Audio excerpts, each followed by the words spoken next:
Hello students, आज का हमारा जो टॉपिक है वो है बोहर का एटॉमिक मॉडल। कल हमने जैसा कि देखा कि रदरफोर्ड का जो परमाणु मॉडल था उसमें बहुत सारी बातें बताई गई कि केंद्र है, केंद्र में इलेक्ट्रॉन प्रोटॉन रहते हैं और इनका जो है आसपास में इलेक्ट्रॉन्स रहते हैं। लेकिन वो इलेक्ट्रॉन रहते कैसे हैं, किस तरह से वे चलते हैं, किस तरह से वो भरे हुए हैं, इनकी व्याख्या रदरफोर्ड के एटॉमिक मॉडल में नहीं की गई। तो सन 1913 में नील बोहर नामक वैज्ञानिक ने रदरफोर्ड के मॉडल को आधार बनाते हुए अपनी परमाणु संरचना को बताने के लिए सिद्धांत दिया, जिसे बोहर की एटॉमिक थ्योरी कहते हैं।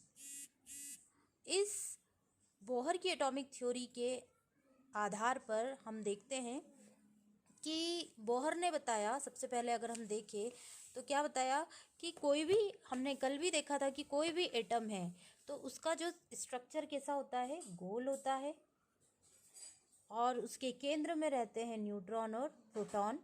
और बोहर ने क्या बताया कि इसके आसपास में इलेक्ट्रॉन्स जो है वो चक्कर लगाते जाते हैं। बोहर ने बताया कि ये जितने भी इलेक्ट्रॉन हैं इन कक्षाओं में चक्कर लगाते जाते हैं। तो ये तो है केंद्र या न्यूक्लियस, और इसके आसपास में जहाँ पर इलेक्ट्रॉन और प्रोटॉन चक्कर लगाते हैं इन्हें कहते हैं कक्षा। और हर कक्षा को अपना एक नाम दिया गया, ये था, और इन कक्षाओं को कहा गया n। तो n बराबर 1, ये 1, 2, 3 और 4, इन्हें एक और नाम दिया इन्होंने, k, l, m और n। और आगे जैसे जैसे बढ़ता जाता है इन कक्षाओं के नाम भी बढ़ते जाते हैं। तो आइए इस सिद्धांत को समझने के पहले हम इसकी कुछ अभिग्रहिताएं या पोस्टुलेट्स देखते हैं। सबसे पहली बात कि परमाणु का भार कहाँ होता है, नाभिक में। तो हमें पता है कि केंद्र में क्या होते हैं, केंद्र में जो है न्यूट्रॉन और प्रोटॉन होते हैं। और अगर हम बात करते हैं द्रव्यमान की, तो द्रव्यमान का जो है, द्रव्यमान या भार का जो है फॉर्मूला होता है न्यूट्रॉन प्लस प्रोटॉन। और हमें पता है कि न्यूट्रॉन और प्रोटॉन कहाँ रहते हैं, केंद्र में। इसलिए इसे हमने क्या कहा कि सारा भार किसी भी परमाणु का है, लगभग 99.9% भार जो है किसी भी परमाणु का वो कहाँ होता है, केंद्र में। और इसके नाभिक के चारों ओर कैसे, वृत्ताकार कक्षक में क्या होता है, नाभिक के चारों ओर वृत्ताकार वृत्तीय कक्षा में क्या करते हैं, परमाणु चक्कर लगाते रहते हैं। इसके अंदर वृत्ताकार कक्षा में इलेक्ट्रॉन्स क्या करते हैं, चक्कर लगाते हैं। जब ये इलेक्ट्रॉन चक्कर लगाते हैं तो जैसे जैसे हम आगे बढ़ते जाते हैं तो ये इनकी जो चक्कर या इनकी जो चक्र है इनकी संख्या बढ़ती जाती है, और इन्हें कहते हैं परमाणुओं का ऊर्जा स्तर। इन्हें क्या कहते हैं, परमाणुओं का, ये जो है इलेक्ट्रॉन्स का क्या कहते हैं, इन सभी जितनी भी ये सारी हैं इन्हें क्या कहा, ऊर्जा स्तर। जो नाभिक के पास में है उसे ऊर्जा स्तर को कहा 1, उससे और आगे गए तो 2, 3, 4, इस तरह जैसे जैसे इलेक्ट्रॉनों की संख्या बढ़ती जाती है ऊर्जा स्तर भी बढ़ते जाते हैं। इन ऊर्जा स्तरों को n से दर्शाते हैं, और n जो होता है इसे कहते हैं मुख्य क्वांटम संख्या, मुख्य क्वांटम संख्या। अब बोहर की जो परमाणु मॉडल है इसके अंदर अगर हम अगली बात करते हैं तो क्या कहते हैं कि जब इलेक्ट्रॉन जो है इस ऊर्जा स्तर में घूमते हैं तो जैसे जैसे इनकी संख्या बढ़ती जाती है इन्हें n बराबर 1, 2, 3, 4 और भी आगे डिनोट करते जाते हैं। इन्हें एक और नाम से जाना जाता है k, l, m, n, o, p, q। जैसे जैसे संख्या बढ़ती जाएगी हम इसे दर्शा सकते हैं। अगली बात कि जब भी इलेक्ट्रॉन घूमते हैं तो ना ही इसमें ऊर्जा की वृद्धि होती है ना ऊर्जा की कमी होती है। मतलब क्या करते हैं, इलेक्ट्रॉन अपनी ही कक्षा में क्या करते हैं, चक्कर लगाते हैं। कब तक चक्कर लगाते हैं, जब तक कि इनमें क्या हो, ऊर्जा कम या ज़्यादा ना हो। मतलब किसी बाहर के सोर्स से अगर इस एटम को कोई ऊर्जा ना दी जाए तो इलेक्ट्रॉन अपनी ही जगह पर चक्कर लगाते रहते हैं। लेकिन जैसे ही अगर किसी बाहरी सोर्स से, किसी बाहरी पदार्थ के द्वारा अगर इस परमाणु को क्या दे दी जाए, ऊर्जा दे दी जाए, तो क्या होगा, इलेक्ट्रॉन जो है अपनी कक्षा से कूद कर क्या चले जाएंगे, ऊपर की तरफ। ठीक है। ठीक है। तो इस कंडीशन में क्या होगा, जब कोई इलेक्ट्रॉन अपनी अंदर वाले जो कक्षक है, अंदर वाली जो चक्र है, इसमें से अगर बाहर जाता है तो इसमें क्या होता है, क्योंकि इसने क्या करा है, ऊर्जा क्या की है, किसी ने बाहर से इसे ऊर्जा दी है, मतलब इसने क्या करा है, ऊर्जा को अवशोषित कर लिया है। और अवशोषित करने के कारण ऊर्जा क्या हो गया, इसकी ऊर्जा बढ़ गई। क्या हो गई, ऊर्जा बढ़ गई। तो जो ये ऊपर वाला जो ऊर्जा बढ़ गई, तो जो स्तर है उसे कहा उत्तेजित जो है स्थिति। इस इलेक्ट्रॉन की कैसी है, उत्तेजित अवस्था। कौन सी है, उत्तेजित अवस्था, या इसे हिंदी इंग्लिश में कहते हैं एक्साइटेड स्टेट। Excited state. जब ये इलेक्ट्रॉन क्या होता है, फिर से जब ये उच्चतम ऊर्जा स्तर पर चला जाता है, ये कहलाएगा क्या, निम्नतम ऊर्जा स्तर। जो पहला है n बराबर 1 क्या है, निम्नतम ऊर्जा स्तर। और अगर हम बात करते हैं n बराबर 4 या n बराबर जो है 4, n वाला स्तर है, इसे क्या कहा, उच्चतम ऊर्जा स्तर। जब ये इलेक्ट्रॉन घूमते घूमते घूमते घूमते फिर से वापस से अपनी जिस कक्षा में गया था, फिर से वापस अपनी निचली कक्षा में आता है, तो इसे कहते हैं ऊर्जा का निम्नतम स्तर। ऊर्जा का निम्न स्तर, निम्नतम स्तर। और ये जो निम्नतम स्तर है, इसे क्या कहा, लो स्टेट ऑफ एनर्जी। ठीक है, लो स्टेट ऑफ एनर्जी। इसे एक और नाम से जाना जाता है, इसे ग्राउंड स्टेट भी कहा जाता है। ग्राउंड स्टेट भी कहा जाता है।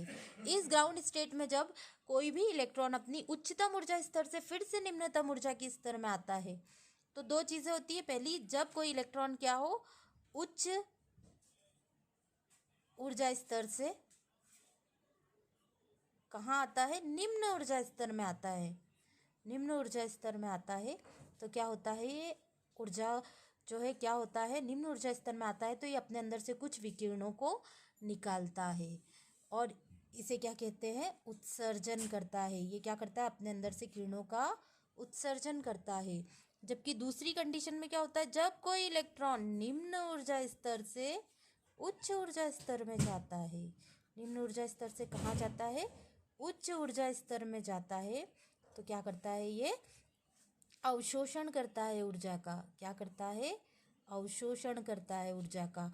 जब ये उत्सर्जन करता है तो अपने अंदर से कणों को निकालता है और इन कणों को क्या कहते हैं, क्वांटम या क्वांटा। जब भी कोई इलेक्ट्रॉन अपने उच्च ऊर्जा स्तर में जाता है, ठीक है, निम्न ऊर्जा स्तर से उच्च ऊर्जा स्तर में जाता है या उच्च ऊर्जा स्तर से निम्न ऊर्जा स्तर में आता है, तो ये एक तरह की ऊर्जा का क्या करता है, अवशोषण करता है या फिर ऊर्जा को निकालता है। तो वो जो ऊर्जा की मात्रा है उसे क्या कहते हैं, क्वांटा, या इसे कह सकते हैं ऊर्जा के छोटे छोटे से बंडल। ठीक है, तो इस तरह से हम बोहर की एटॉमिक थ्योरी में देखते हैं कि क्या हो रहा है, इलेक्ट्रॉन्स एक ऊर्जा स्तर से दूसरे ऊर्जा स्तर में जा रहा है। अब अगर हम अगला इसका पॉइंट देखें तो क्या होता है, जब यह इलेक्ट्रॉन घूमता है तो क्या कैसे घूम रहा है, क्योंकि ये सर्कुलर पाथ में घूम रहा है।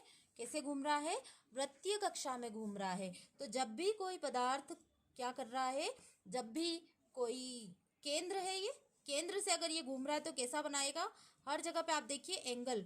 कोई भी पदार्थ अगर घूम रहा है तो क्या बना रहा है, कुछ एंगल्स बना रहा है। और जब ये एंगल्स बना रहा है तो कैसे बन रहे, कोण। ये बन गया यहाँ कोण, यहाँ पर अगर ये इस तरह गया तो यहाँ पे एक कोण बना। मतलब ये क्या हो रहा है, जो घूम रहा है तो कैसे घूम रहा है, ये कोण की तरह। इसलिए इसे क्या कहा, कोणीय संवेग। क्या कहा, कोणीय संवेग। और कोणीय संवेग का जो है फॉर्मूला होता है mvr is equal to NH/2 यहाँ पर m जो है किसी भी पदार्थ का जो है मास या भार है, v जिस स्पीड से ये घूम रहा है, और r जो है इसकी त्रिज्या। मतलब अगर केंद्र से किसी भी परिधि की जो दूरी है, केंद्र से परिधि की दूरी, ये क्या कहलाती है, इसकी त्रिज्या। तो ये क्या हो गई, त्रिज्या। अब ये जो त्रिज्या है इसे किससे दर्शाया, r से। ठीक है, और n जो है ये हो गई मुख्य क्वांटम नंबर, और h जो है ये प्लांक कांस्टेंट है। तो इस तरह से अभी जो है हमने क्या देख लिया, बोहर का एटॉमिक मॉडल। इसके अंदर फिर से हम इसे वापस से एक बार रिपीट कर लेते हैं सबसे पहली बात कि कोई भी अगर हम बात करते हैं परमाणु तो उसका सारा भार कहाँ होता है, उसके केंद्र में। और इसका जो द्रव्यमान है इसका फॉर्मूला है N+P, मतलब N+P यानी क्या हो गया कि न्यूट्रॉन प्लस प्रोटॉन। ठीक है, अब इसके बाद में हम बात करते हैं कि जब भी इलेक्ट्रॉन जो है क्या होता है, इलेक्ट्रॉन इस न्यूक्लियस के आसपास में चक्कर लगाते हैं और इसे क्या कहते हैं, कक्षा। ठीक है, और इन कक्षाओं को जैसे जैसे इलेक्ट्रॉनों की संख्या बढ़ती जाती है कक्षा की भी संख्या बढ़ती जाती है। और इसे किससे दर्शाते हैं, n से। n को कहते हैं मुख्य क्वांटम संख्या। और इन्हें सबसे जो केंद्र के पास वाली है उसकी ऊर्जा सबसे कम है, उसे 1। जैसे जैसे हम केंद्र से दूरी से बढ़ते जाते हैं वैसे वैसे 1 2 3 4 इस तरह से कक्षाओं की संख्या भी बढ़ती जाती है। इन्हें KLMN से भी दर्शाते हैं। अब तीसरी बात कि जब भी ये इलेक्ट्रॉन घूमते हैं तो क्या होता है, ना ही ये ऊर्जा को अवशोषण करते हैं और ना ही उत्सर्जन करते हैं। मतलब इनकी क्या होती है, ऊर्जा एक निश्चित रहती है। लेकिन अगर किसी माध्यम से क्या किया जाए, ऊर्जा का अवशोषण किया जाए या ऊर्जा जो है इलेक्ट्रॉन को कहीं बाहरी रूप से ऊर्जा दी जाए तो क्या होगा, ये अपने जिस भी स्तर में ये घूम रहे हैं उस स्तर को छोड़कर ये अपने अगले ऊर्जा स्तर में चले जाएंगे। तो ये तो क्या हो गया, निम्न